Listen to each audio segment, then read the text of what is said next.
3794 मिटरको उचाइमा अवस्थित विश्वास आस्था र धरोहरको देवी पाठीभरा भनेर चिनिने यो मन्दिरमा आज पनि एउटा आरती सन्ध्याकालीन आरती हेर्ने अवसर जुर्यो।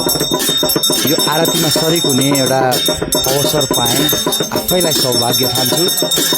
आज पौष 15 गते तमु लोसार पनि हो। तमु लोसारको यहाँहरू सबैमा शुभकामना भन्दै स्वदेय गुरुहरूले पाठीभरा मन्दिरमा सन्ध्याकालीन आरतीमा आरती गर्दै गर्नुभएको एउटा दृश्य यहाँलाई देखाउन र म आफू पनि आरतीमा सरिक हुने एउटा अवसर जुरेकोमा आफू धेरै भाग्यमानी ठान्छु। यो अवसर कहिलेकाहीँ मात्रै मिल्छ। राति बस्नु पर्यो कि बिहान राति नै आउनु पर्यो।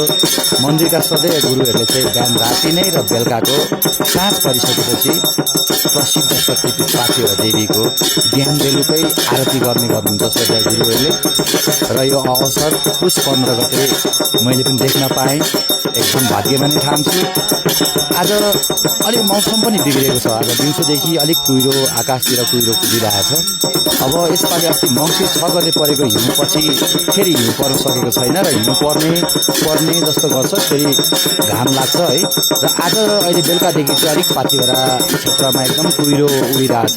कुहिरोले सधैँ देखिने हिमालहरू देखिन छाड्यो। मलाई लाग्छ अब हिउँ पर्छ होला।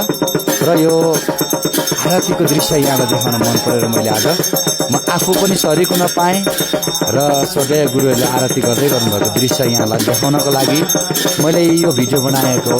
पाठीभरा मन्दिरबाट पौष 15 गते सन्ध्याकालीन आरती पछिको यो दृश्य, सन्ध्याकालीन आरतीको यो दृश्य देखाउँदै यहाँहरू सबैजनालाई हामी जगत प्राणीको पाठीभरा अर्थात् भगवान्ले हामी जगत प्राणीको कल्याण गरून् भन्दै पाठीभरा मन्दिरबाट यहाँहरू सबैजनालाई सन्ध्याकालीन नमस्कार।